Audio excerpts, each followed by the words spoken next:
What's going on, family? This is Scrapbook Boxing, Museum of the Forgotten Fisticuffs series. I want to salute a banger, one of the heaviest punches in heavyweight history.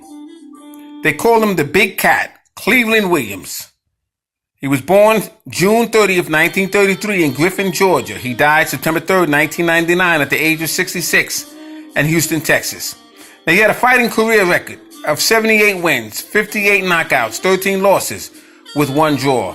During the late 1950s and early 1960s, the big 6'3" Williams was top rated as one of the hardest punchers of all times for many years. Now, he was knocked out by Sonny Liston on March 21st, 1960. And he was knocked out by Muhammad Ali November 14th, 1966. Perhaps Muhammad Ali's greatest performance.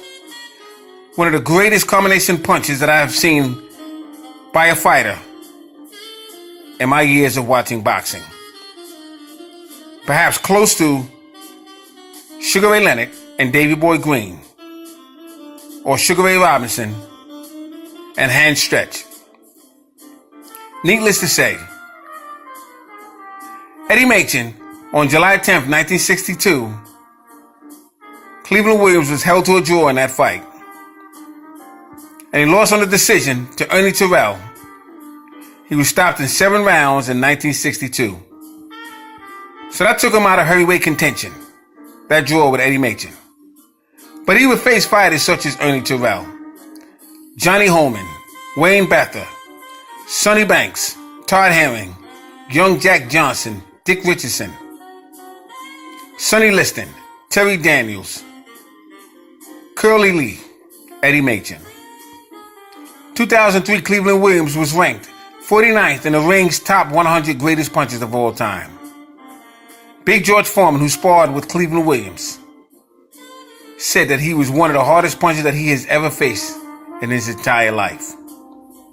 Canadian heavyweight Big George Chuvalo states that Cleveland Williams was one of the hardest punchers he had ever faced in his career.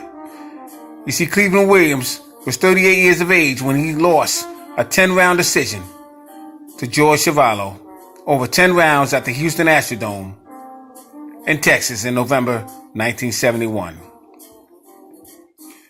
On November 29, 1964, Williams was out protesting, part of the civil rights movement, when a patrolman, a highway patrolman by the name of Dale Whitten, had pulled over Cleveland Williams. It was said that Cleveland Williams was speeding. So Cleveland Williams couldn't understand why he was pulled over, so he asked the obvious question, why am I being pulled over? And the officer asked him to get out of the car. So after Cleveland Williams would get out of the car, clearly the officer was intimidated. And he pulled out his .357 Magnum and he shot him. Bullet came out his hip. And luckily for Cleveland Williams, he survived. Now later on it was stated, the highway patrolman, Dale Whitten, said that when he asked Cleveland Williams to get out of the car, Cleveland Williams tried to wrestle him. So he did the obvious thing and used his .357 Magnum to defend himself. That's what was said by highway patrolman Dale Whitten. The moral of the story, unfortunately for Cleveland Williams, he was at the wrong place at the wrong time.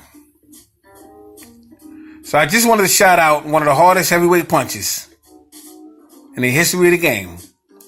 Cleveland Williams, the Big Cat. Fascinating fighter. As you can see here, he had a record of 78, 13, 1 with 58 knockouts. That's extraordinary. So salute to Cleveland Williams. Thanks for hanging in there with me. This is Scrapbook Boxing, Museum of the Forgotten Fisticuffs series, stating all great fights and all great fighters will never be forgotten on my channel. Thanks for hanging in there with me. Salute.